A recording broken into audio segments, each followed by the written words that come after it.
Welcome to the SEIKRID Healing Podcast, where the old is new, the ancient is innovative, and the forgotten is remembered. We believe that sacred healing is your birthright. Join us on each episode as we uniquely, authentically, and mystically dive into the bold and vulnerable life of many magical humans. From breath, spirituality, shadow work, and all things in the esoteric realm of healing, we don't leave any stone unturned on this bold journey of growth as we start to explore the remembrance of what it means to be human. So take a deep breath in and a deep breath out, and let's get sacred.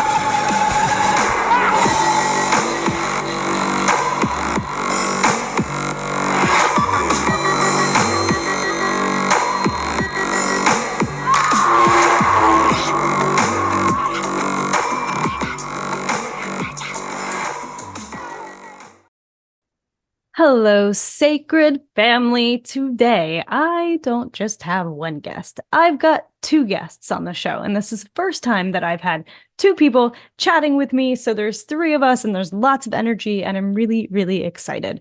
So welcome to the podcast, Brittany and Jonah Boersma. Brittany is a 500-hour trauma-informed registered yoga instructor. She's a sacred embodiment guide, a PEMF practitioner, an energy worker, a breathwork facilitator, a dōTERRA wellness advocate, a ceremonialist, a retreat leader, a public speaker, and she is the co-founder with Jonah of BZen Wellness. She has learned through these practices to thrive in even the most difficult times. And she always says the issues are in the tissues. She believes that our emotional health manifests in the physical body, and she is here to raise awareness around how this has transformed in her life. Through daily practices and elevated choices, she believes that we can heal ourselves and lead a holistic and connected and abundant and grounded lifestyle. We have the power to transmute and alchemize our most challenging life experiences. And Brittany helps individuals connect deeper to their bodies and understand subtle signs shown to them to increase their intuitive abilities to connect to the divine.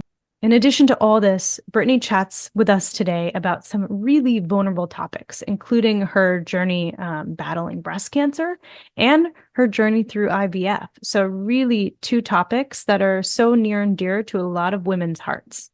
Her partner, Jonah. Jonah is a beautiful being. He is a certified life coach, a PEMF practitioner, a breathwork facilitator, and he co-founded BZen Wellness with his sweetheart.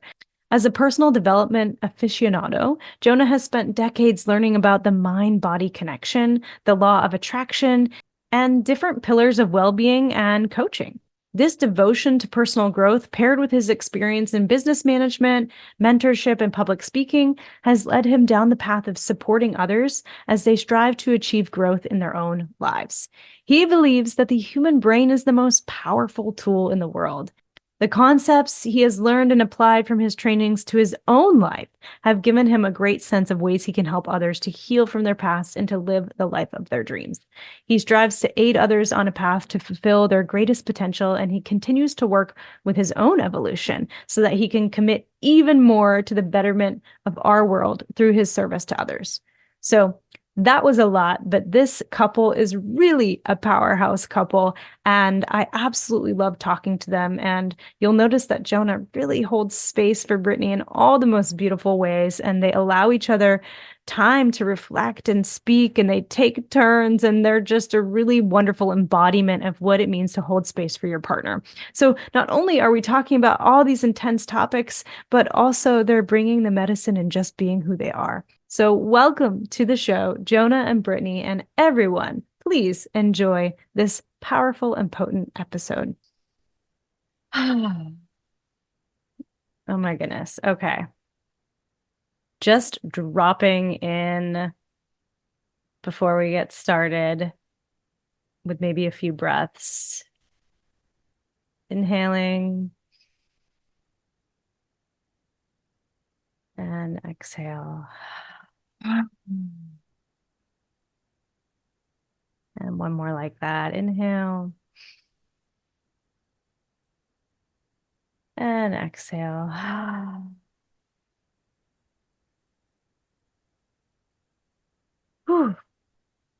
That always helps before I'm about to drop into a podcast because I get really jazzed to chat with people.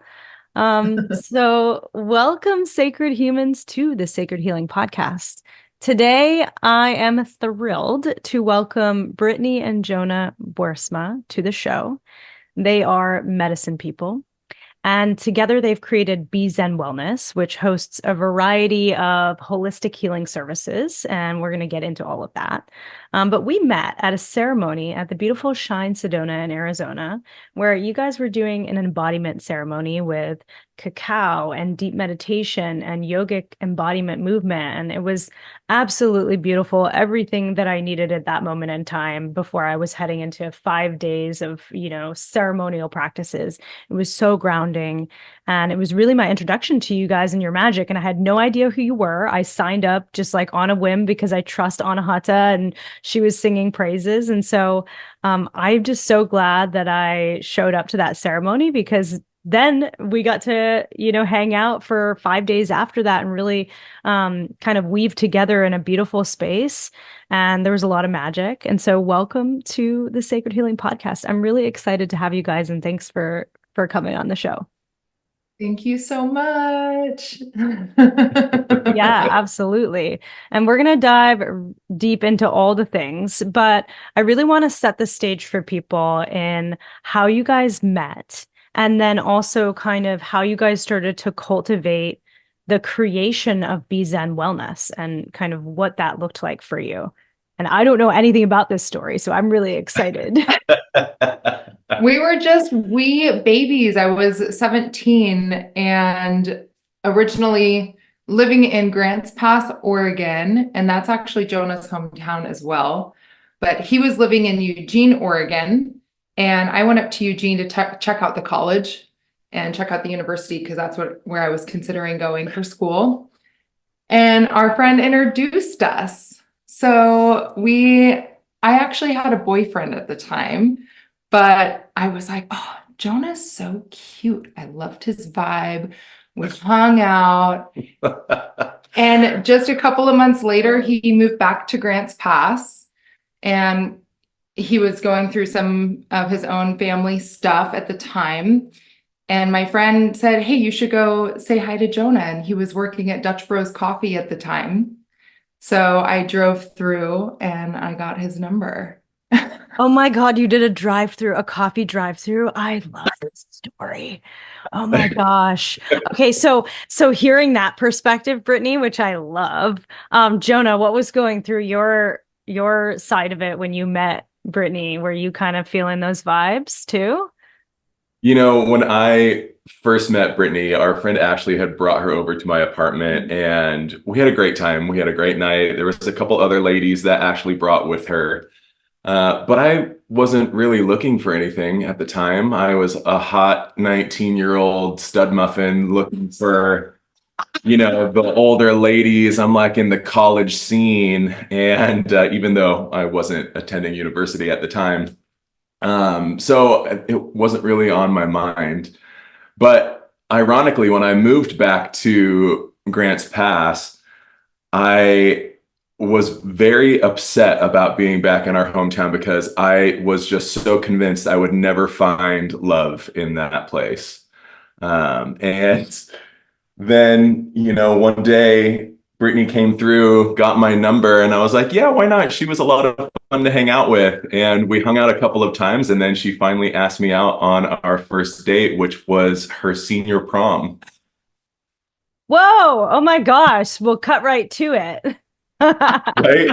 And we had the time of our lives. Like prom has its own story in and of itself, but we had a really fabulous time and Jonah just embraced my wild side in such a beautiful way. And just, I don't know, from the very beginning, you've always just built me up and loved just how I show up and however I show up.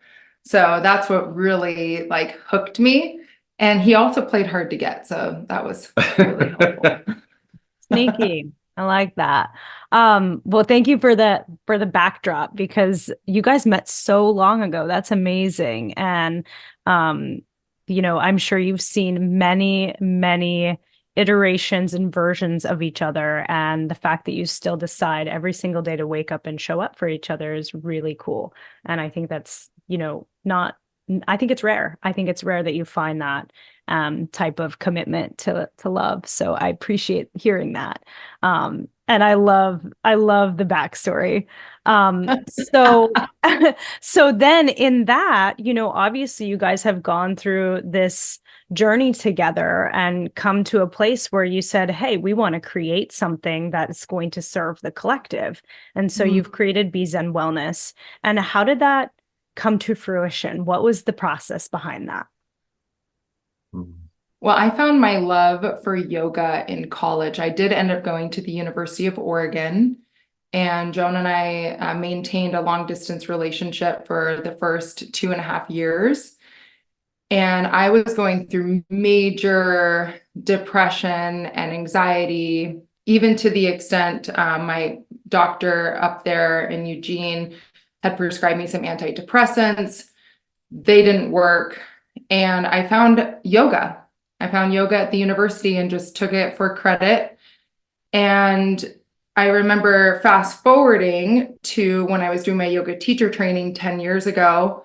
I was reading back at a journal that I was writing in during those times and writing about how dark life was, how challenging it was. But the one thing that was helping was yoga. And I was like, oh, I landed right in the right place. But at the same time, so Jonah was working with Dutch Bros Coffee, and I also was working at Dutch Bros part-time during college, and the company had sent us on multiple Tony Robbins events. Oh my gosh. Okay. Yeah. I love Tony Robbins. I'm a firewalker too, man. We're all firewalkers. Oh my God. Okay. I didn't know that. I'm like such a Tony Robbins fan. And I used to that's like kind of, it was like the gateway drug to all the other things, Tony does that. Very, very cool. So did you do, you did UPW, the event? I did UPW. You can share about you. Yeah. I did Tony Robbins Master University. We did Wealth Mastery, Life Mastery, and Brittany and I did Date with Destiny together. Right after we got married, which was like the most impeccable timing. Wow. Yeah. Okay. So I had done the UPW and Date with Destiny with Jonah. But I went off and did UPW with some of my coworkers and without Jonah. And that was a very powerful time for me, realizing some of my primary emotions and some of them not good. Guilt was a huge emotion that I was feeling, and realizing that it came from childhood and came from my upbringing and conception. So that was a really big turning point in my healing, and then realizing how much yoga was helping through the body and working with the body. And yeah, that's really what cascaded it. Mm-hmm. As we were running, excuse me, we were running 7 different Dutch Bros locations together as franchisees. And that was during the time when Brittany did her yoga teacher training. And immediately, right out the gates, after she got her 200 hour, we were going to a Dutch Bros Summit meeting, which is where the franchise owners and a lot of the corporate leads were coming together to discuss the year ahead. And there was an opportunity there that Brittany saw to guide and teach yoga for the people that were coming to Summit. It was an opportunity to bring some mindfulness and more healthy activities to an event that typically just brought people together to maybe eat and drink beers after the meetings were over. Mm-hmm. And so within the first couple of weeks after Brittany's YTT, she taught this incredible yoga class to like 55 people. And I jumped right in. She just dove right into her teaching. And so after that, we talked about it a lot. She wanted to continue teaching. She ended up teaching at the studio that she learned from her teachers at. And we discussed why not teach some of our employees also. So every couple of weeks or maybe once a month, Brittany would offer a free yoga class to our employees. And in that process, we thought, we should probably be smart about this. And there's a lot of liability here. We're practicing yoga on concrete floors. So I was like, let's just start an LLC. So that way there's some protection here, because if somebody, falls out of Warrior 2 and breaks a hip, we don't want to get sued.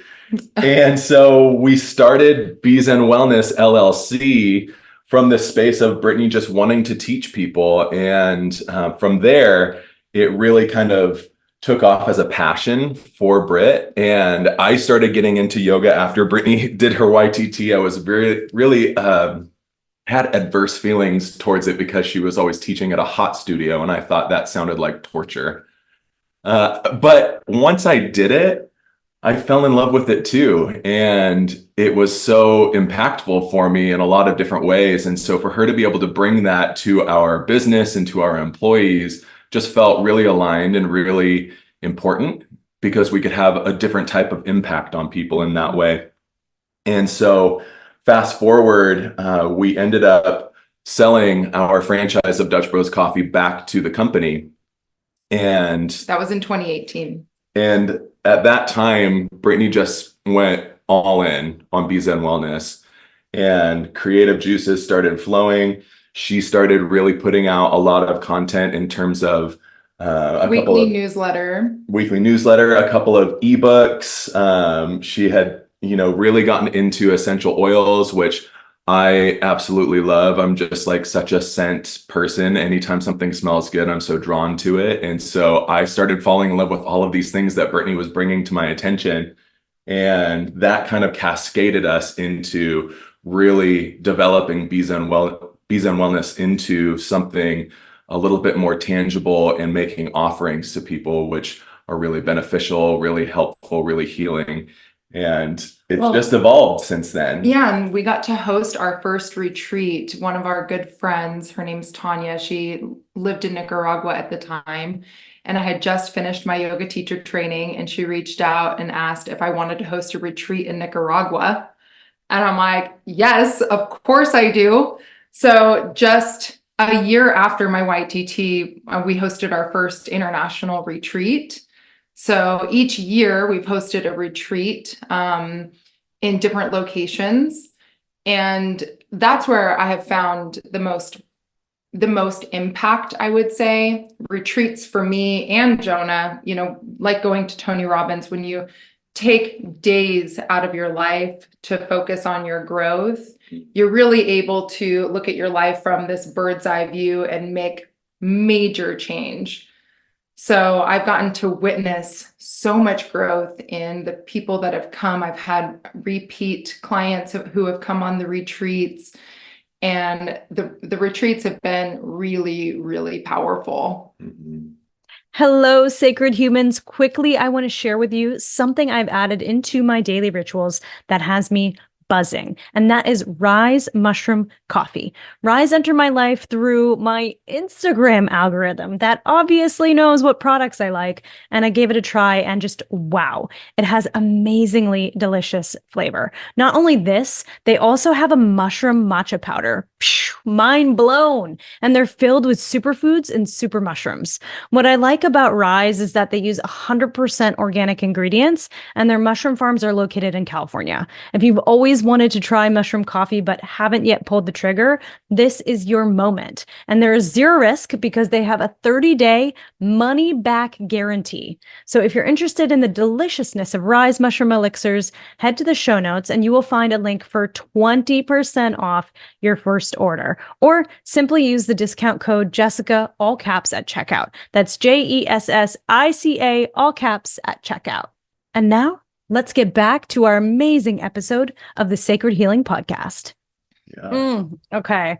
There's so much goodness in here that like I didn't know about you guys that I'm like, ooh, okay, I could go down so many different rivers. One thing that I wanted to call out is that I feel like there's this like underlying entrepreneurial type vision that you guys have had, not only individually but also collectively, starting with the Dutch Bros franchise ownership, because I think, and maybe people don't understand like how big that is, but like I come from the Boston area where like the Dunkin' Donuts franchisees were like really popular. And, you know, if you got into that 30 years ago, you're now like a multi-millionaire if you have a bunch of Dunkin' Donuts franchises. So it's one of those things where I feel like people don't understand the business side of that as much, but it like, I just want to let you know, like, that is so difficult and so honorable that you guys have that experience with the entrepreneurship side, because then when you step into more of the mindfulness and the retreat and the being able to serve others with not only like sacred medicines like breath and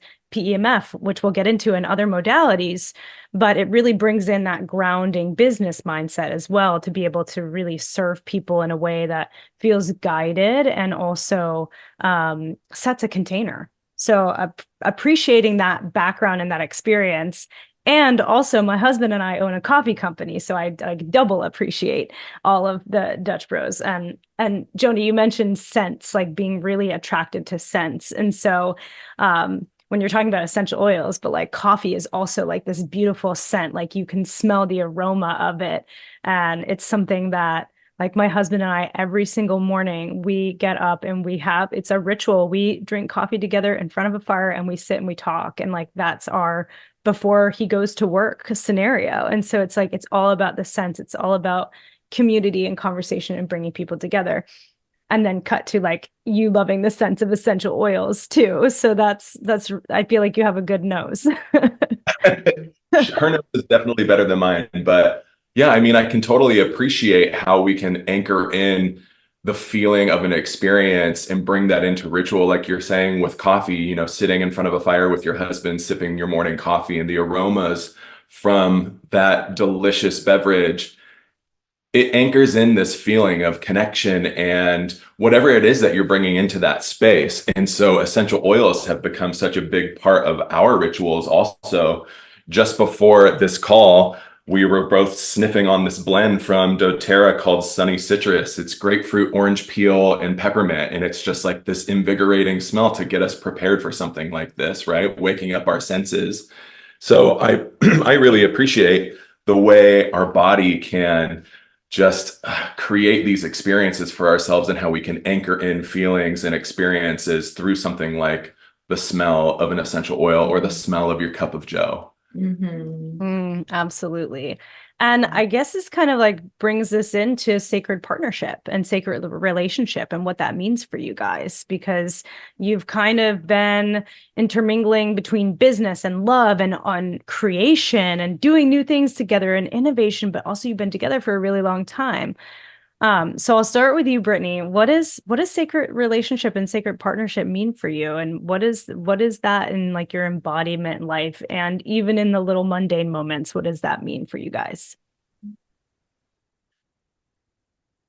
I really appreciate that question. And for myself to show up for Jonah, it's been really cultivating the relationship with myself, and processing those old, deep emotions that I had carried with me and healing a lot of the trauma. So Jonah has been such a stable, steady masculine in my life.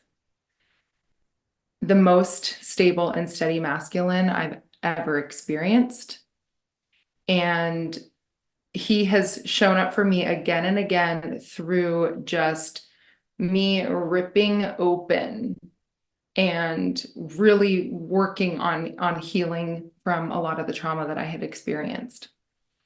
So I think it's been this never-ending personal growth and desire to work on our own shit so that we can still see eye to eye and still show up for one another. And he's been in a relationship coaching program. So this year, and it has been really transformative for us.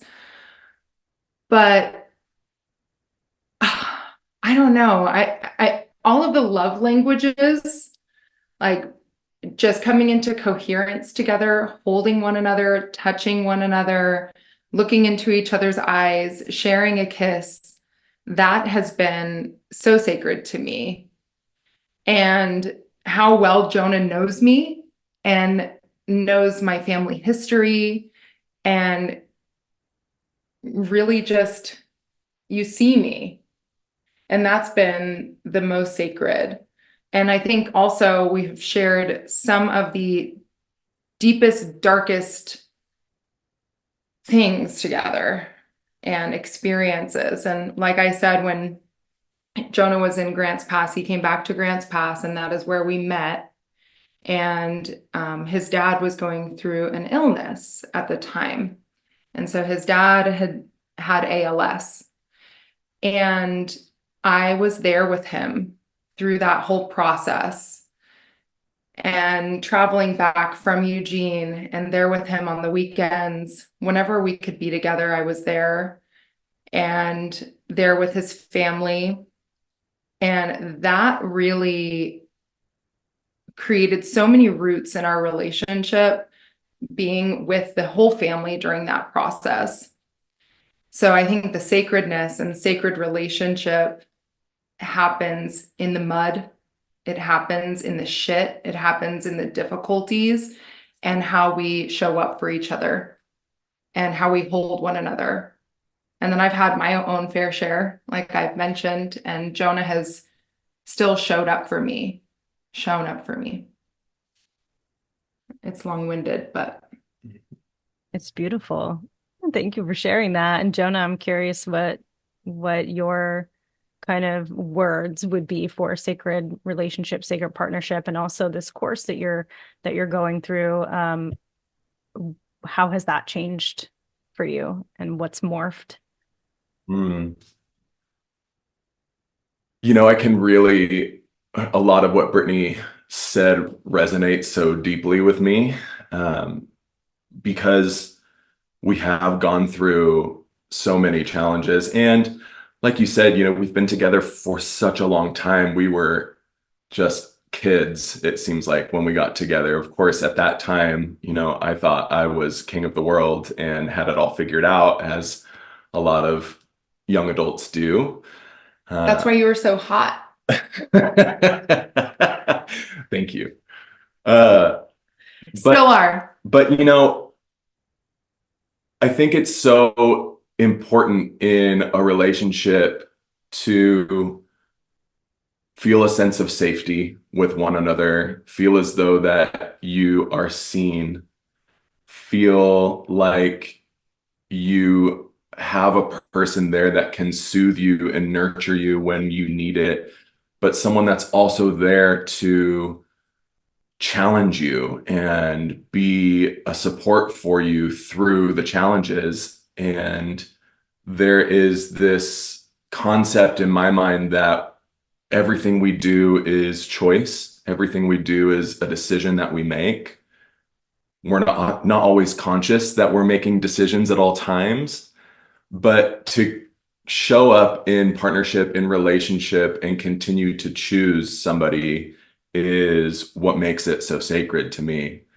Is that this is of my own free will. I'm choosing you to be my person, to be my support and my challenger, to be my safety net, and to create this bubble of life together that we can cruise through the cosmos and know that we can face anything and still come back together to repair what needs to be repaired and face whatever challenges may arise. And at the same time, be able to just ride the bliss waves with one another and enjoy the ecstasy that life has to offer. Because we're full spectrum creatures, right? There's so much beauty and joy and amazing things out in the world, in the universe, and also a lot of chaos and terror. And if we can choose someone to endure all of that with, consciously knowing we can face all of it and still come back and reunite and know that there's connection, there's disconnection, and there's reconnection as a part of the process, and we can accept that, then, it's limitless. Our partnership, our relationship, our sacred union is limitless. But that's hard. That's really freaking hard sometimes. And so I'm really thankful to be going through my life experience with Brittany, because I've told her countless times, I feel like Brittany is my greatest teacher. There's so many things she's woken me up to. I already mentioned, like, I was so adverse to hot yoga, and then I fell in love. I didn't even know anything about essential oils, and then I fell in love. And I'm like, wow, there's so much incredible stuff that she has opened my eyes to. But also, she sees me too, and she sees my hiding, and she sees my masks, and she sees my bullshit, and she's not afraid to call me out on it. And sometimes that sucks.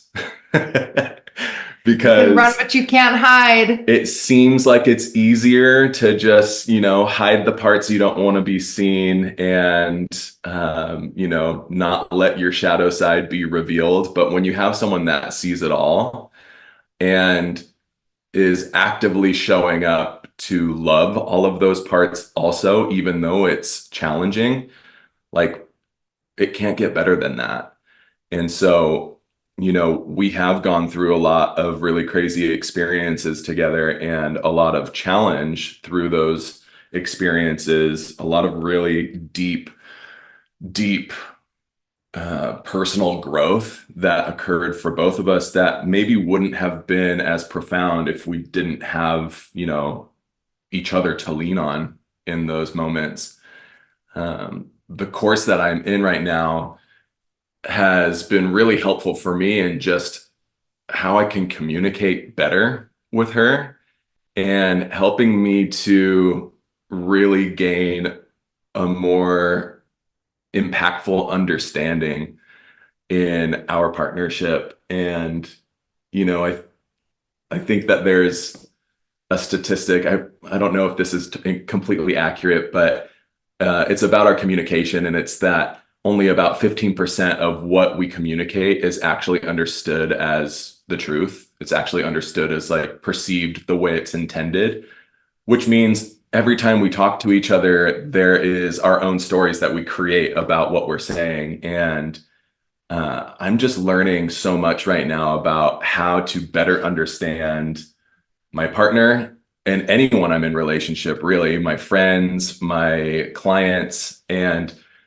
in that, I just gained so much more awareness of how I can become a better person to be in relationship with. And that has totally translated into our relationship, our marriage, because I'm seeing a lot of my own faults. I'm seeing a lot of my own patterns. I'm seeing a lot of my own actions that are leading to more disconnection rather than reconnection. And so it's been really impactful for me to go through this relationship coaching certification program, because I believe, is totally making our relationship stronger. And the reason why is because it's opening my eyes up to my own shit as well. Kind of like Brittany saying earlier, it's like, we really have to work on ourselves in order for any relationship to thrive even more. Mm-hmm. And if we don't, things just maybe stagnate or plateau. And I know Brittany and I both, that's not really what we desire in our life. We don't want plateau. We don't want stagnation. We both seek growth individually and as a couple. Mm-hmm. Okay. Woo. Thank you. And also, I would expect nothing less from Brittany, who drove through Dutch Brothers drive-through and got your number to hold you accountable to your shit. So, yeah. Yes. And, I can really relate, because I met my husband 16 years ago, and we've been in this long-term relationship that's had its ups, downs, weaves, and also can include and transcend those dark moments. And it's made us stronger as we've gone forward, because every single time we run into a challenge, our communication gets better. Every single time we come up against the mud or the shit, like you said, Brittany, it's been more deepening, and it's been more into communication. And we also went through Alison Armstrong's program. I'm not sure if you're familiar with her, but she is amazing. And it helped us understand each other a little bit more, like our communication styles and how men and women, or the feminine and the masculine energies, can be different in how they communicate. And like you said, Jonah, sometimes we only understand about 15% of that communication, or whatever that percentage is, right? And so most of what we're communicating is nonverbal. And so how can we pick up on those little cues to really truly understand each other, but also deepen into the relationship more and more and more? And I think there's some like scary feelings that come up when people hear that, because like you said, Jonah, like Brittany sees all your masks, like, fuck, like, oh my gosh, like how many people in our lives really see all of that? And when you have that in sacred partnership and it's really embodied, which to me, like integration is really the turning the knowledge into wisdom and then embodying it into your life. And when you end up doing that, you can get so deep. And where I would love to go with this, because Brittany, you've been so willing, and we were chatting back and forth on email last week, and you have been willing to share some of your journey to being a mother. And I so appreciate that. I haven't talked to anyone about that on the podcast yet. And I appreciate your willingness to go there. So I would love to hear about that journey for you and what it's been like to really embody kind of going from maiden to mother, and what that journey has looked like with IVF, and what that's done for your relationship and how it's transforming you guys. Well, we sat with ayahuasca in 2020. Yeah, 2020. 2021, January 2021. And we've known that we wanted to be parents, but it was during those ceremonies that it really was coming forward that this is the time. And so that was kind of where we were moving into. And 6 months later, I learned about a cancerous tumor in my breast. And there's a really strong family history of breast cancer in my lineage. So when Jonah was speaking about supporting, I was welling up, because through the breast cancer process, he showed up for me in the most beautiful of ways, just countless ways. And I went back to this vision of him helping with my drains. And nobody else touched my drains from the mastectomy, but Jonah and my nurse. And I didn't even have to deal with them myself. He was there, and he was a really amazing male nurse for me. And just with no fear and not looking at me any different, and still seeing my beauty and loving me through it. So that really just kind of hit me when he was speaking. And I was like, oh my gosh, we were really wanting to have a baby, and that's where this was going. And then we learned about the breast cancer, and it was devastating. And so it set us back some time. Yeah, I want you to sit with that for a minute before we move on. And thank you for your bravery, and thank you for sharing, and thank you for being willing to talk about this. This is heavy. Thank you. Yeah. Thank you. And before we even get into like further into this story, like you're so young. Like, how did you know? How did you find out what was that, if you're willing to share? Yeah, my mom was actually going through breast cancer, and she had had her bilateral mastectomy. And I've been diligent about giving myself exams. And that's part of my guidance in being a sacred embodiment guide. And my work is helping people attune to their bodies, attune to the signs in their bodies, so that if something is off, we can pick up on it. So I've been giving myself breast exams since I can remember, because I watched my grandma go through breast cancer. And then my mother went through breast cancer I think she learned about her tumor in 2019. She had her mastectomy. No, excuse me. I shouldn't even try to put a timeline on it. So I'll not try to say dates, but she had gone through it. She had just had her bilateral mastectomy. I was there helping her. And I'm like, I've got to go home and take care of myself. So spent some time on my own, and I was noticing that my armpits were a little bit sore, and I was going through so much stress during that time. It was so stressful.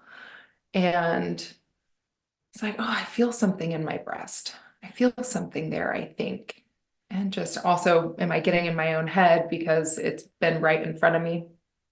And ended up getting an ultrasound with my primary care, and also got breast thermography, where they're able to look at the temperature of your breast, and they're able to see blood flow. And so both of those clinicians sent me in for an ultrasound, and then that led me to getting a biopsy, and then that led to the diagnosis. Today, I want to share with you all the delicious cacao with a K drinking chocolate. Cacao is one of my favorite brands of ceremonial grade cacao and is a delicious addition to my morning routine. Cacao is jam-packed with delicious nutrients that work with my body to stay energized, connected, and focused. What I also love about cacao is that they are a nonprofit on a mission to protect the native heirloom strands of cacao in both Peru and Guatemala by giving back to the farmers and communities that make it available to us. If you are interested in cacao with a K, go to the show notes and you will find a link for 10% off your first order, or simply by using the discount code Jessica, all caps, at checkout. That's JESSICA, all capital letters, at checkout. So, and not to be like ignorant of what the process is, but would a mammogram bring up the same like images that an ultrasound or the thermotherapy would bring up? They all show a little bit differently. I wasn't even at the age to get a mammogram. I was 34 and I'm 37 now.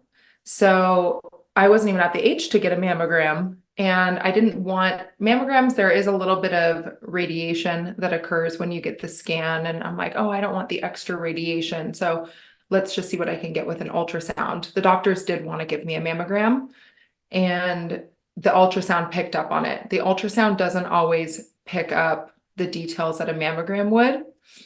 So I'm always encouraging women to get checked. Giving self-exams, you can pick up on so much, especially if you know the mapping of your body and your breasts. And also really checking in the armpit area, because I was having the soreness. So I think maybe my lymph nodes were working on overtime. But my lymphatics were clear, thank God. But yes, the ultrasound can pick up on some things. The breast thermography can pick up on some things, but the mammogram, absolutely. And when you have a family history, they recommend starting at 40. So I was still like many years from that, 5 years away. Well, I appreciate the distinction between everything. And also, I went to get a mammogram at 35 because I've had multiple friends and acquaintances and folks that have gotten diagnosed way younger. And when I went to schedule my appointment, they almost like wouldn't let me do it. It was like very much like, no, why are you doing this? Like it was like, I felt like shamed for wanting to schedule the appointment. It was a very odd feeling, but I was very adamant to do it. And I'm glad I did. And that was a year ago. And it's like, now I have the peace of mind, right? And although I was like, 5 years out from the specified time to do that and was getting kind of like pushed away from it by medical professionals, I'm so glad that I did, because I also have a family history. So just the peace of mind of knowing, Yeah, and it's really fucking unfortunate because the medical system is a game of insurance and what the insurance will cover. So I don't know if you're I paid for it. I paid for it out of pocket. So that was the difference. My insurance wouldn't cover it for me. So that's why they were kind of pushing it away. I should have clarified that. So I ended up paying for the procedure out of pocket, and it was worth it. It was worth what I paid for it, because now, again, it's the peace of mind, but it's also the family history and just the knowing that, I don't have to worry for at least another few years before I get checked again. And, it's never too early to have checkups. No, and I think there's a lot of women who are afraid. There was one woman I had spoken with, and she was afraid that doctors are just giving diagnoses left and right and just like trying to pretend that there's breast cancer in their body. And I don't come from that belief system. I believe that, when we are preventative and getting the scans and checking ourselves, there's nothing wrong with that. And you can't mistake a diagnosis, especially if it's biopsied and this is what the diagnosis of the cells are. They're not going to just see a mammogram and say you have breast cancer. You have to go through getting a biopsy or an MRI. I know MRIs can also detect a lot more. And that's kind of the phase that it sent me down, was getting the ultrasound, getting a biopsy, learning that it was positive. And then they sent me in for an MRI to get more details. And it was during the MRI, they picked up on more spots, and I had to go in for more biopsies, which the biopsy process is no fun, quite traumatizing. And the whole process is, the medical system can be very traumatizing. It just sends you down like a washing machine of fast-paced information and not a lot of support. But throughout that process, I had so many loving caregivers. And even during my biopsy scan, I had a woman in the room holding my hand, and I'll never forget her. And so there are so many kind people in the medical field really doing their job and wanting to do a good job. So I always suggest going in and getting the scan. Get the scan, because the more you know, the better. So you went through a ceremony. You had a really clear vision that you guys were going to start a family.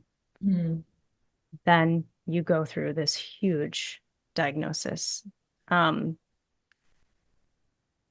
What was it like for you to, get a double mastectomy? Like, what was that? I'm sure painful. And like, what was that process like for you and your femininity and your womanhood?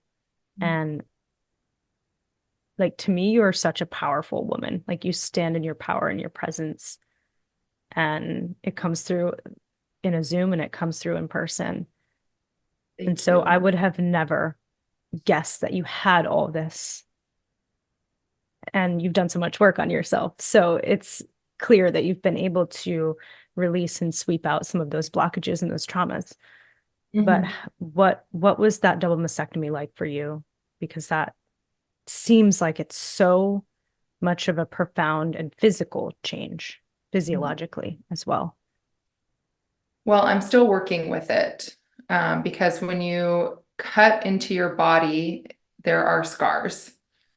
No matter what surgery you have or procedure, when there's cuts in the body, there's scars. And there has to be a lot of manual therapy done to help with the scars and the scars continuing to grow, because scar tissue will just keep growing if you don't manage it. So a regular practice of mine is getting myofascial massage. And so I receive it. I also use castor oil on my breasts to help to heal them. There's a lot of different procedures that women can decide to go with for having a double mastectomy. They can choose to go flat. They can choose to have reconstruction, and there's multiple choices for reconstruction. You can choose to have implants. You can choose to have a deep flat procedure where they take part of your tissue from one area of your body and make a breast out of that tissue. I did a lot of research around different doctors and plastic surgeons, and Jonah was a huge deciding factor in this process. He said, if you're getting a double mastectomy, we're going to go to the best. And he's like, we're going to go to Beverly Hills and we're going to have the best possible surgery that we can. And I'm like, wow, okay, let's do this. And he didn't help decide on that, by the way, but he was encouraging of whatever decision I wanted to make and wanted me to be able to get the best. So I would say part of the healing really started with talking with a lot of doctors, talking with a lot of surgeons, and talking with one of my functional medicine doctors in the very beginning. And he said, sooner than later, you're going to realize that this is the greatest gift that you've ever been given. And, how can breast cancer be a gift, right? And it absolutely has been the greatest healing, beautiful gift in all sorts of ways. From the support that I've received from community, the love I've received from my husband, to the care that I've received through my doctors. And I just so many people showed up for me. So let's see here. My surgeons were fantastic. And there was a ton of synchronicity along the way with working with them, and just a lot of God winks. So I knew that I was just on the right path. I'm like, all right, there's little signs and symbols coming through. I've been attuned to that for quite some time. And when you make a decision, the universe really conspires to help that to happen. So once I had decided on my surgery, everything just aligned. And so I had decided to get let's see if I can come up with the full name. It was the bilateral mastectomy with direct implant, reconstruction, nipple sparing. So I still have my nipples, with nerve grafts. So I have sensation in my breasts and nipples, which is absolutely pretty rare. And to have that surgery, I was just like, wow, this is such a privilege to be able to choose my surgeon, such a privilege to be able to have parts of myself still spared. And so when I look in the mirror, I definitely still see this feminine body. However, leading into that surgery, I worked with one of my guides. His name's Christopher Barham. He's an Akashic record facilitator. And he and I had a full session on maintaining my femininity through this surgery and through this process. So that was a intention, and that was something that was seen and known and cast into the universe, that I will still carry my femininity. That was a decision that was made. And so it didn't feel like a loss other than some mobility and feeling tight in my body and really needing to be gentle on this healing journey that I haven't always been. And so that, I mean, what's the original question here? The question was, what was it like for you to go through that mastectomy? Would you mind if I interjected and maybe gave I love that. some of my perspective also? I think when we got the diagnosis, we were completely shocked by it because we were just like, there's no way. Like, Brittany is so empathetic. We're like, you were just having these breast pains because you were with your mom who just had her mastectomy. You were taking care of her for a week straight. Like, there's no way.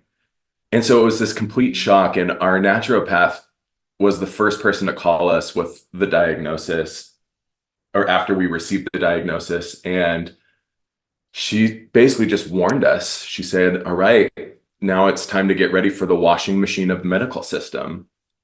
And she was so right. She was so spot on.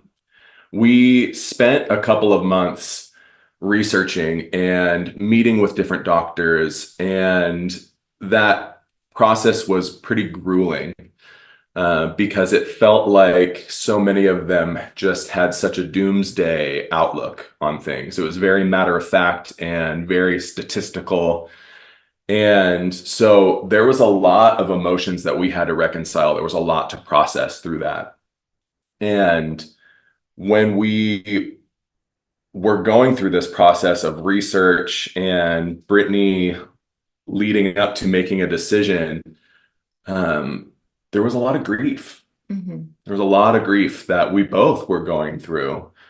One of the things that always stands out to me that I think will be something that I will always feel deeply for Brittany about is the fact that she doesn't have her breast tissue anymore. And when it's time for children, she won't have the capability to breastfeed. Mm-hmm. And this is a woman who has had countless dreams of breastfeeding a baby and waking up in the morning and telling me I was breastfeeding a baby again last night.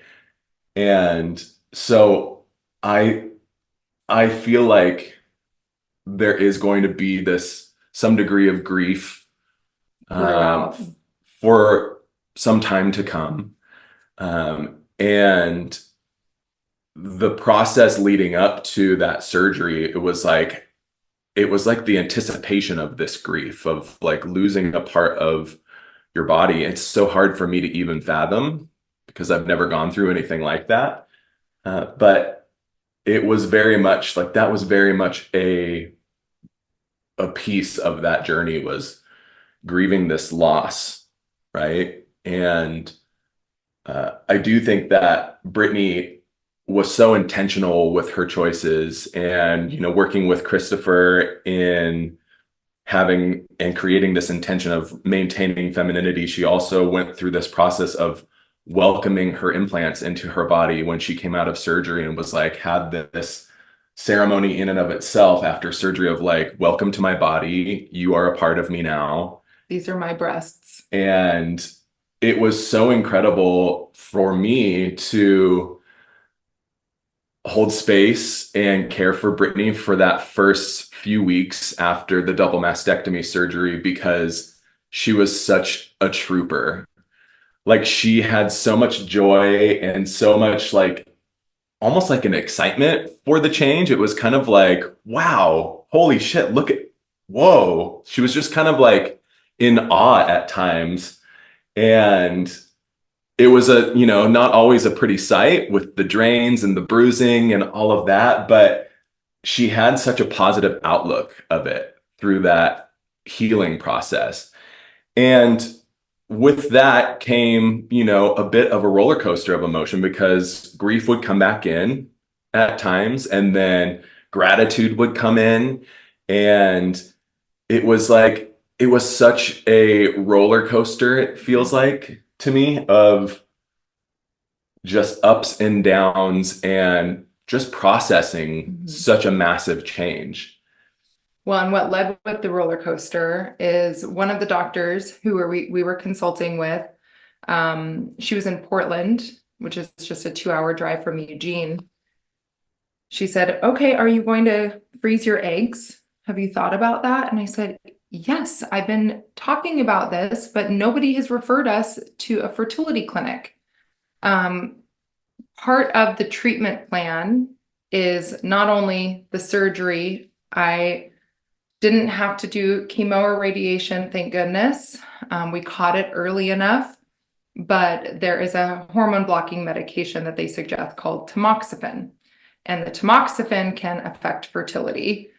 And with my age, and they suggest being on it for a certain period of time before conceiving. So this doctor was great and got us referred to a fertility clinic. And that is when we went down the road of the IVF journey. And right when we got back so we had the surgery in California and spent a couple of weeks to recover there, and then went back to Oregon. And within days of being back in Oregon, I'm on the phone with the fertility clinic talking about egg retrieval. And it was going to happen during my next cycle. And I'm like, holy shit. Now, that was one thing I wasn't prepared for. I had been doing all of this prep work for the surgery and knew that we were going to be doing this egg retrieval, but wasn't sure when. And it was a very, very, very fast process that also sent my body into hormone rage because you're doing all of these injections and lots of hormones to be able to get in and retrieve a lot of eggs. So we did the egg retrieval process, and during the breast cancer process, I learned that my mother and I both have a genetic mutation. It's called CHEK2, and it's a little bit different than the BRCA gene, but still with high chances of developing breast cancer amongst other cancers. So we really wanted to be able to not pass this gene. And I knew that I was doing ancestral work during the ayahuasca ceremonies, but I didn't realize that it was going to lead us down this science path and really actually changing the lineage. And so we created embryos, and then we genetically tested the embryos, and we know what embryos have CHEK2 and what embryos don't. And so then we ended up doing a second round of egg retrieval a year later to get more CHEK2 free embryos. And we have the embryos that we're very happy with the amount, and we'll be doing an embryo transfer come summer. Whew.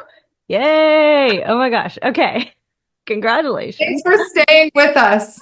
No, this is needed. And also, like, it tells me so much more about why you're so passionate about embodied movement and why you're so passionate about serving other humans, because you've been through it.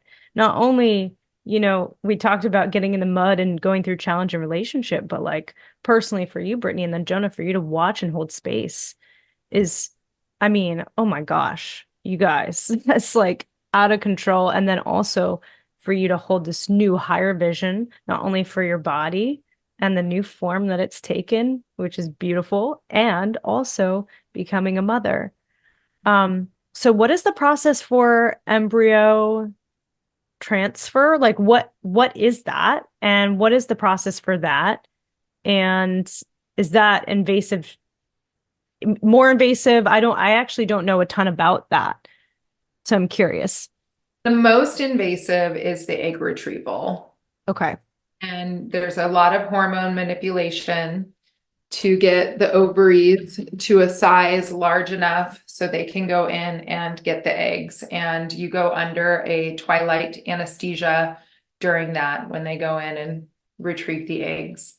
There's a couple of different ways that you can do an embryo transfer. I think that they actually call it hijacking the system when you are actually doing more hormone injections to get the body prepared to receive an embryo. And it's basically putting the body through an ovulation phase, but scientifically instead of naturally. Or there's more of a natural way of them timing the cycle. And I believe there is a little bit of progesterone support with that. And it's just through suppositories instead of injections. And it's actually the embryo transfer. It's similar to going and getting an annual exam where they use a speculum and they go in and they implant the embryo. They pop it right in there. Okay. I've already gone in for a mock transfer where they check to see the size of my cervix, and so that they're going to use the right speculum. And then they also do it's called a saline infused sonogram to make sure that the cervix is healthy and prepared to receive an embryo. So we've gone through that phase of the journey, which, everything's a little bit scary when it comes to medical stuff. So they actually let Jonah in the room, so he got to hold my hand through the process. So the embryo transfer, it's not quite as sexy as intercourse. But yeah. but it's gonna get the job done. And really our main goal is to not pass the gene. Yeah. So that we can end this lineage of breast cancer in women in my family. Whew. Okay. So congratulations on this embryo that is, future baby. And congratulations on already being a mother and a father, because that's already here. So yeah, welcome to that. And also I want to touch on this changing your ancestry, because it's epigenetically changing the way that your lineage will show up on this planet from now moving forward. How does that feel? Like, do you feel you're kind of like playing some part in, not playing God in a way, because that's like a lot to carry, but like, do you feel like you are the one who's saying, we've got the science, we've got mindfulness, we've got the technology to make this happen, and resources. Yeah, you have the resources, right? Whereas like your mother, your grandmother, your great grandmother, your great great grandmother maybe didn't have all of that, right? Or it wasn't readily available. And so what does it feel like to have that amount of resource and like resourcefulness, but also like the power to kind of wave that wand and make that change? I had to come to terms with that through the surgery, through this hormone treatment that I'm on, through the IVF. And part of that, there was resistance to taking medication, resistance to having the surgery. I'm like, how can I do all of this naturally? And the same naturopath who had said, you're about to go into the washing machine, she said, you can definitely attempt to do something naturally. I will support you in whatever your decisions are. However, it needs to be taken care of more aggressively, in her opinion. And it's really nothing to mess with. Breast cancer, it's nothing to mess with. And we have these technologies available to us now. My grandmother didn't even have access to drains back then. And so she was there were a bunch of dressings having to be changed on her chest constantly. So I think back to my grandmother and I'm like, okay, if she had access to these things, would she have taken this route? And also I just feel like, why not utilize what's at our fingertips and what we have available to us now? There's been so much research and so much, there's so much science backing some of these tools. So I have trust in that. And I also have trust in myself and how I process emotions, and working with my therapist regularly to feel what I've gone through and to continue to feel it. And then also trust in all of the natural remedies. I've been using so many natural remedies along with the medical remedies, the more Western medicine. So there's a beautiful marriage that can come between all of those. And yeah, do you want to touch on that? Sure. I really think it's powerful that we have the opportunity to, change the lineage. Excuse me. The fact that we were able to learn so much about our bodies, because I went through my own process through this IVF journey. Before we even did the first egg retrieval, Brittany said, there's no way I'm putting my body through this until you go check your sperm out. And so I went and did a semen analysis and learned that I don't have the greatest sperm. My sperm quality is not ideal. I've got enough swimmers to make a pregnancy happen, but there's not many in there. And so it was fascinating for us to go through this process to learn, like, we maybe never would have had an opportunity to have children had breast cancer not even happened. Because we were both kind of in this boat of like, yeah, like, let's See what happens. let's see what happens. We're not going to prevent it, but we're not like actively like, okay, you're ovulating right now. Let's go, go, go, go. It was more along the lines of like, let's just, like, we're totally open and we're ready to have kids. So let's let it happen how nature would have it. And to learn about my body and its limitations through this process, it's like, wow, we wouldn't have been able to come to the point of parenthood potentially had we not gone through this whole journey and this whole process. Because we wouldn't have looked into IVF. No, I don't think we would have at all. If the breast cancer didn't happen, we would not be where we are now. Right. And so I think having the opportunity to learn about our bodies and also know that we've created embryos and we get to choose whether or not we want to implant or transfer an embryo with this genetic mutation or without. It's like such a no-brainer to me. I'm like, well, why would we want to pass that on to our children? There's no way. We don't want to have our, firstborn daughter or son to be carrying this gene that could potentially cause something that might kill them, right? No parent wants that. And so to me, it's a no-brainer. And, that idea of playing God, I mean, God's in all of us. And so we're always playing God. I feel like it's a part of our agency. It's a part of our choice. And I think we're playing with God. Yeah, totally. It's a team effort. Totally. It's a co-creation, right? Yeah. As everything. Yeah. I think it would be different if we were like, you know what, we want to, and I think this technology exists where you're like, I want my child to be 6 feet tall. I want them to have curly hair and green eyes and XYZ. That's different.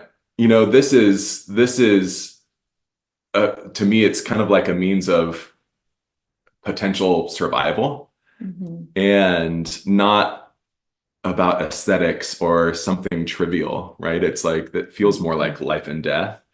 And it's a legacy. It's the legacy of your lineage moving forward on this planet. So that's pure survival of moving the best embryo forward. And Brittany, have you thought about surrogacy? Are you going to carry the baby? My plan is to carry this baby. Oh, that's so exciting. Yeah, surrogacy is like, I guess adoption.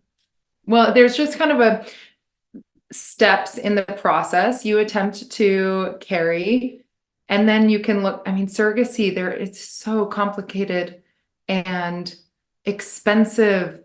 And I want to hold that baby in my womb And I think most women would really prefer to carry their own baby if they could. So yeah, I'm grateful that surrogacy is an option, and then adoption is also an option. But first things first, we're going to try to get it in me. Yeah. Oh my gosh, I'm so excited to continue to hear about this journey and how it unfolds. For those of you who don't already know, my husband and I own a coffee company called Gay Head Coffee. And of course, we drink our own coffee every day, and it's some of the most flavorful and inviting coffee, especially with the nostalgia of coming from a can rather than paper or plastic packaging. But I'm biased, so check it out for yourself.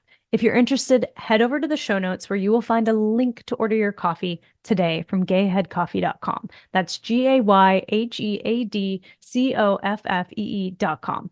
Thank you all for your support. It means the world to us as a small business. And so kind of moving to some of the really healing services that you guys provide, you're both PEMF practitioners.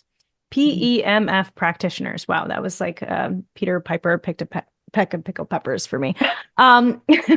So I would love to hear about the benefits of PEMF and how you guys are kind of presenting this service to folks.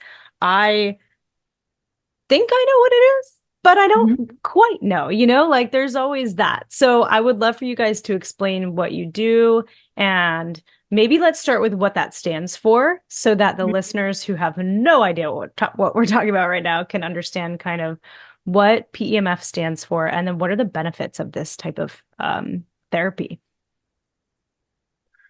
PEMF stands for pulsed electromagnetic field therapy, and it is a modality of essentially recharging you on a cellular level. It's putting electrons through the body and giving you a cellular boost. We purchased our device from Electrons Plus many moons ago, several years ago. And initially it was just like, we just want to use this device on ourselves because it was so cool. For some of your listeners, you may know what a TENS unit is that a lot of like chiropractors will use in their offices. That's essentially like stimulating your muscles, and you can feel this electric pulse, and it's almost like making your muscles clench.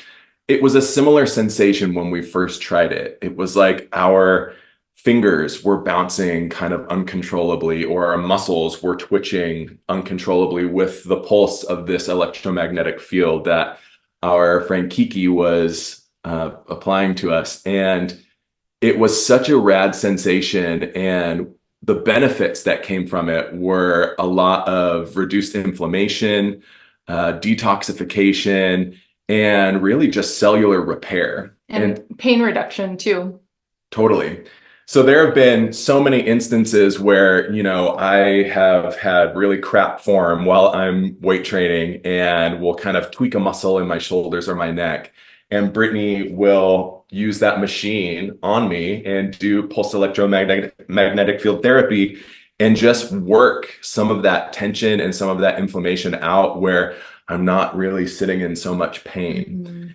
We don't typically... It's not our usual practice, to be honest. We've been more offering breath work, yoga, sound. But I do have people that know that we do it and reach out for sessions. So, it's a really cool device because you can travel with it. It fits into a backpack. So I've gone to my clients' homes and worked in their homes. And there's all sorts of PEMF devices. One PEMF device that I love is my Richway and Fuji biomat. Yes. Yeah. So I was going to get into that because I have a biomat and it has the PEMF in it. And I'm sure it's not as like intense, but it's like, crystals and heat and components. And it's connecting you to Earth's frequency. So it's very, very grounding. And the PEMF device that we have, the Electrons Plus, it's guided. So The facilitator touches the machine and touches the client, and it travels. We're the conduit. It travels through our body and into their body.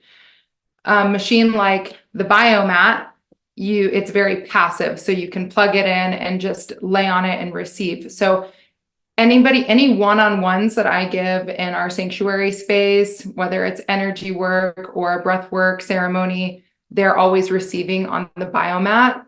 And just by laying on that thing, you are receiving healing. It also emits a far infrared heat, so it penetrates deeply into the body. And with the guided PEMF, it also penetrates deeper. So instead of a TENS unit activating the muscles, the PEMF goes deeper and works with the nerves and deep into the joints and heals. Think of it as like a battery booster for your cells, because our cells slow down over time with age, injury, toxicity. Yeah, toxins. And so the Electrons Plus is a battery booster. It's getting the cells to work at optimal levels. Same thing when you're laying on your biomat, it's getting your cells really happy and activated. Similar to receiving a sound journey with all of those beautiful sounds, your cells just love the sounds. So the PEMF is really fun. And does it get to the like mitochondria level, or is it absolutely. just the cell layer? It does? Mitochondria, yeah. Interesting. Okay. Very cool. So let's get into some of the other services. You mentioned sound. So let's go there, because I also love a good sound healing, and it's like just so nourishing, and it really does like molecularly change your body on a cellular level. Whenever I go through a sound journey, I'm like, oh my gosh, and I just wake up battery recharged, like gas is in the tank, and I'm like, oh my gosh, I feel so rejuvenated. And you guys mentioned you have a center as well that you do healing. So let's talk about sound. Let's talk about your healing center, and let's talk about breath as well, because you mentioned breath. Well, Jonah got me my first crystal sound bowl when I first certified in yoga years ago. And most of these tools are intuitive tools. So they're fun to play whenever I'm using the sound tools and doing a sound bath. I'm just allowing the experience to guide me. And it's so beautiful. When I actually received many sound journeys after my surgery, and one of them was a mushroom sound ceremony, and I could feel the sound waves healing me on a physical level. I could feel the sound waves working around my breasts. And that was when I had this gnosis, this like actual physical knowing of how the sound can really work. I also did a sound journey back at our sanctuary with a facilitator, not on any medicine, just on the medicine of sound, because that is enough and it's profound. And she also guides in this really beautiful, intuitive way. But whenever I sit in sound journeys, I just leave. It's like having a really deep acupuncture session. It's hard to explain. I'm like, I was not dreaming. I wasn't asleep, but I don't know where I went just now. And it's like the deepest rest that I can explain. You were saying the next day, you just feel like ready to go, batteries full. So that's what I love so much about sound. And all of our ceremonies, all of our offerings, we incorporate sound tools. And each of the sound tools have a different purpose.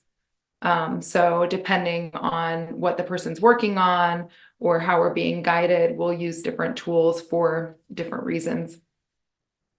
Yeah, and I think it's just so fascinating to feel the difference, if you're open and aware enough to feel the difference between each instrument as you're receiving, I really, really enjoy how in my body I feel when somebody is playing either crystal sound bowls or Tibetan sound bowls.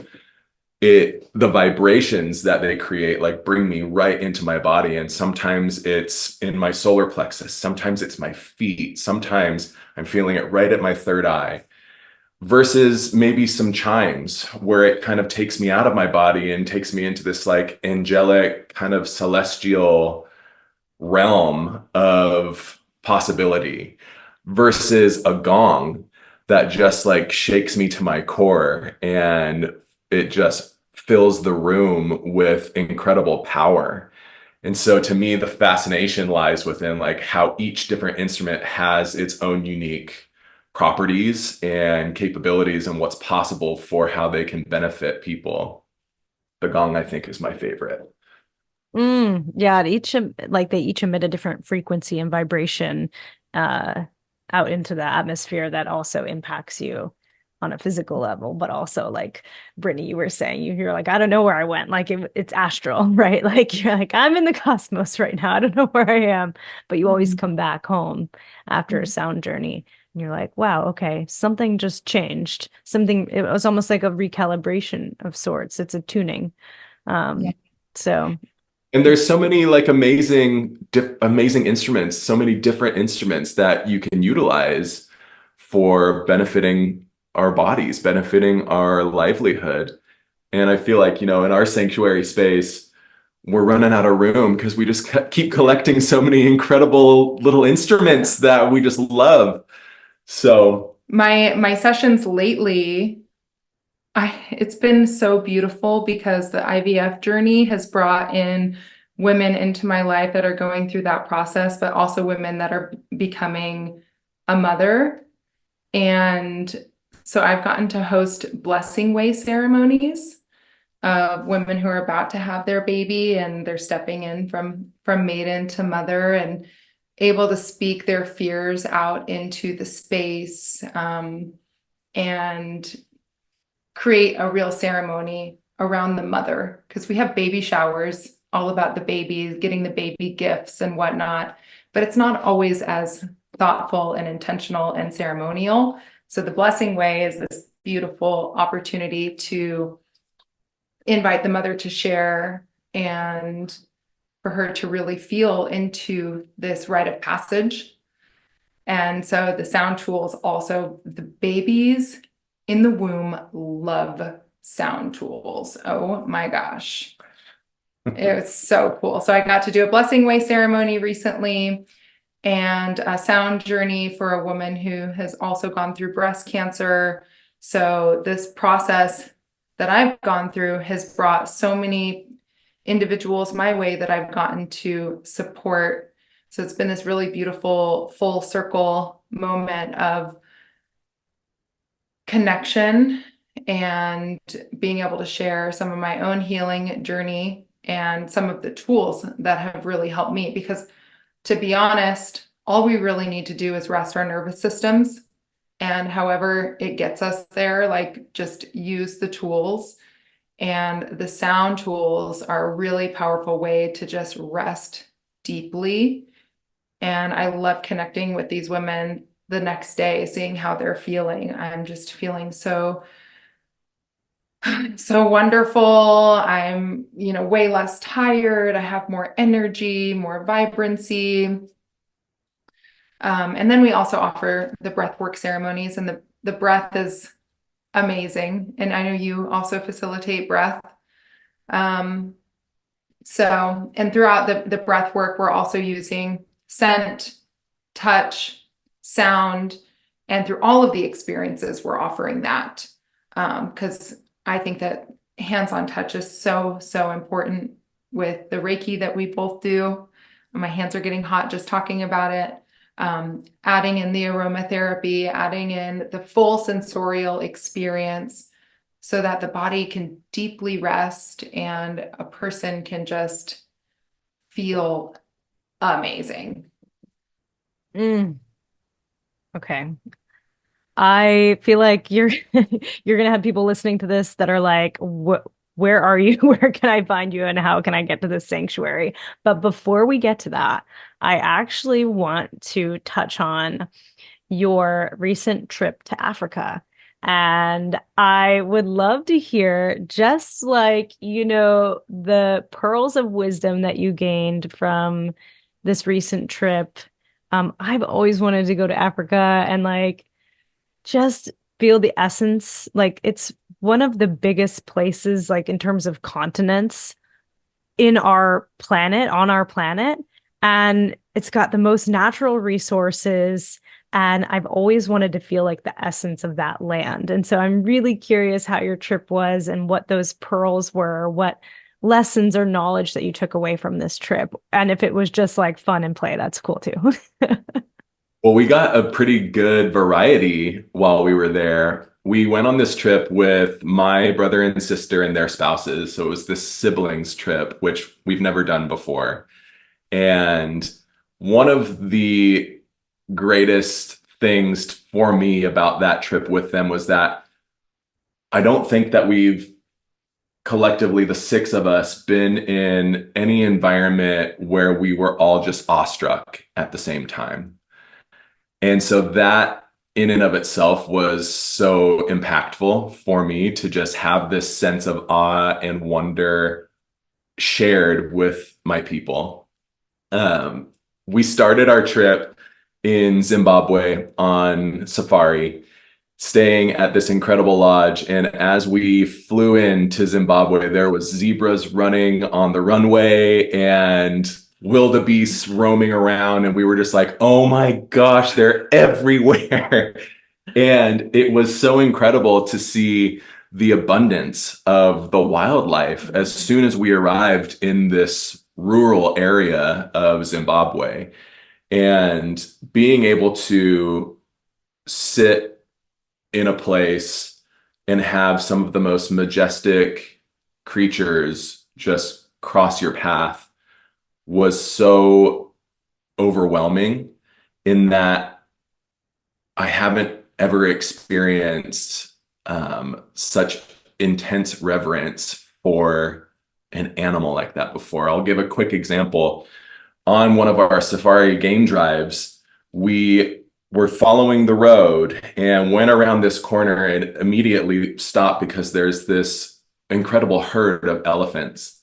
And they're just kind of slowly roaming and eating the grass. And there's one large matriarch elephant, and she slowly walks towards the road and stands right in the middle of the road and just stares at our truck. And then slowly glances over to the rest of her herd and looks back at us. And one by one, her herd of elephants crosses the road to get to the other side to continue their grazing. And the look that this elephant had in her eyes was one of demanding respect and also giving respect. It was kind of like this, she gave this feeling of like, if you don't mess with us, we're not going to mess with you. And you could also sense her power in caring and taking responsibility for her tribe, right? For her herd. It brought me to tears because I had never experienced anything like that with an animal before. I had never experienced this sense of like, I have the utmost respect for you, and I can tell that you have the same respect for us. And it was like this mutual feeling that I got from this elephant. And in that moment, I have tears in my eyes. I think Brittany's crying. My sister-in-law, Amber's crying. Like, we're all just crying because we're just like, oh my God, like how incredible was that? So the lesson of having reverence for nature was very, very present for me in that first safari. And then continued, it was kind of funny how as we went on in safari, it was like we had saw countless impala and wildebeest and zebras. And it was like by the end of safari, we're just like, oh yeah, there's another impala and stuff. And it's so funny how once you get kind of used to seeing something or used to being around something, it's so easy to forget to hold that respect. And I think back to that encounter with the elephants to be a really incredible reminder for me to maintain that respect and reverence for nature and for all of its creatures, because we're all important and we all matter. And so that is a big nugget of wisdom and a huge shiny pearl for me.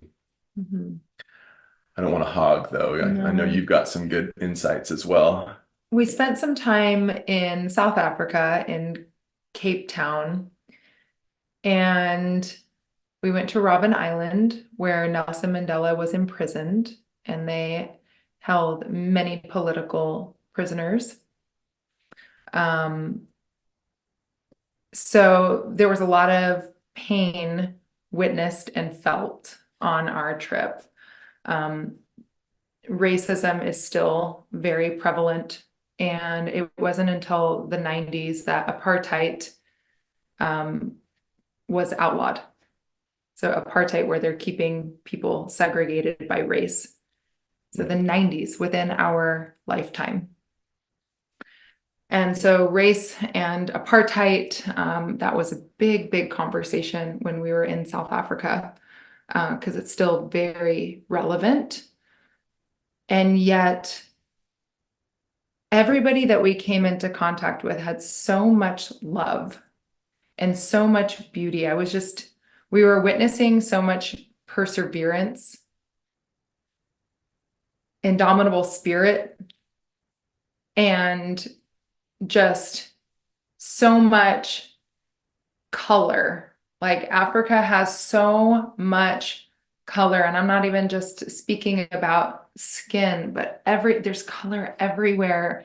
There's color in the fabric and color in the baskets and the baskets that are being weaved. Everything all of the different textiles, so much beauty everywhere. And despite the challenge, people are still getting up every day and representing their culture, and there's so much culture. So that's what I kind of miss here in the US. I don't feel like there's this like rich culture that we get to be a part of. There's not as many traditions. We have some family traditions, but not in the same way. So getting to get a taste of that, just by the waterfront in Cape Town, there was a school, and it was a music school. There's probably 50 young people singing, dancing, playing instruments, and it was like a chorus, and it just had me stopped, and it had me in tears. Just the heart. I would say Africa, the heart is the biggest that I've ever experienced. So much heart, so much care, so much compassion. And they genuinely wanted to take such great care of us as visitors. They took care of us and wanted to welcome us. And we felt so welcomed and so loved, where I left Africa crying, sad to leave, and so grateful for the experience as well. And so there was a lot of different emotions, and being on Robben Island, there was so much darkness felt, and being a strong empath, I'm like, whoo, all right, this is really big. And then with my love for the plants, South Africa has a plant kingdom, and they refer to, I'm blanking on the name of the plant kingdom, the Cape Fynbos. Well, fynbos, but there's another name for it as well. But they call all of the different plants fynbos, fine bush. And there's over 8,500 species of plants in this really small area. So rooibos tea comes from this area, and I am a rooibos lover. And we got to do a tea tasting. So we got to taste, smell, touch, see, do all of the things that Africa has to, well, these areas of Africa, excuse me, have to offer. And there's just so much abandance. So yeah, Africa's a big place. You can't do it all at once. Yeah. No. Take it in chunks. Yeah.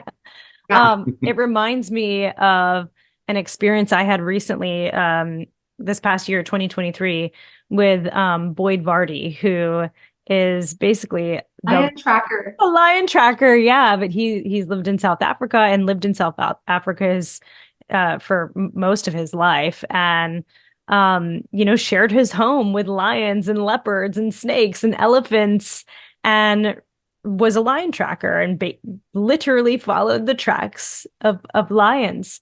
And I had the beautiful opportunity of gathering around a fire with him while he was telling these stories from his experiences in Africa. And it ignited something in me that was like, oh my gosh, yeah, you're definitely meant to go there one day and just see all the beauty and abundance. And I really felt every bit of his essence, because it felt so native and ancestral to be around a fire and just share stories. And it really kind of ignited the passion of really wanting to get in touch more deeply with some of these animals, and also the culture. The culture in it of itself is just really beautiful. Like you've mentioned, Brittany, it's like, oh my gosh, the colors, the people, the history that most of us in the Western world maybe don't even know. Like, so yeah, I appreciate these beautiful pearls. What a special trip. We went to a village in Zimbabwe, and I got to watch Jonah make fire. Oh, so hot. Sexy. Yeah. From 2 sticks and a pile of dried up dung. Yes, dung fire. And I got to do beadwork with women. We got to shoot bow and arrow. We got to watch them make arrows from scratch. And this specific village, they offer education to young people to keep these practices alive. Because Julius, the head of the tribe, he acknowledged that, or the village, excuse me, he acknowledged that, we're going so far away from these types of practices. We're on our iPhones. Who knows how to start a fire with dung and a stick? I do. Jonah knows how now. He can take care of us all.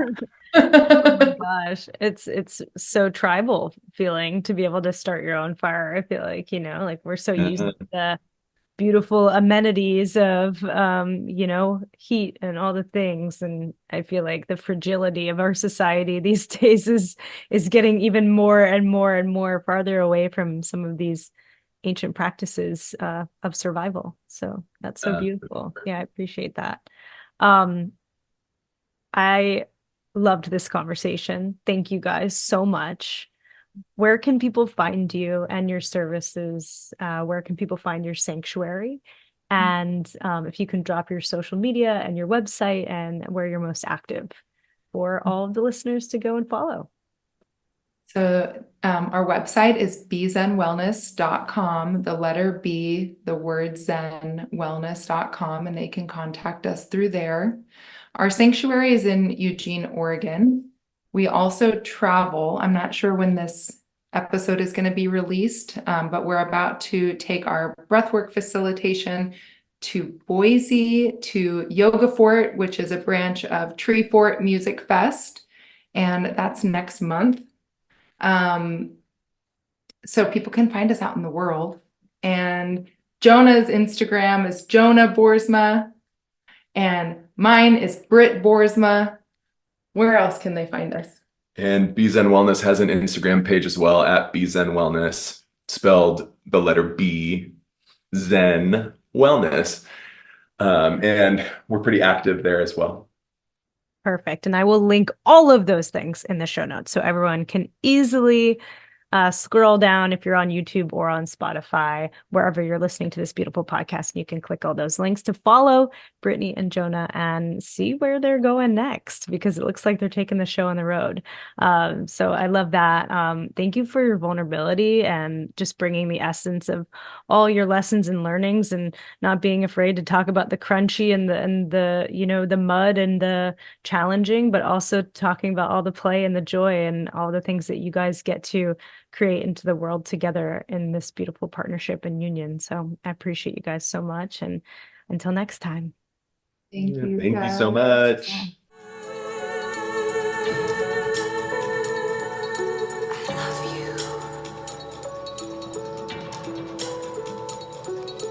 I'm sorry.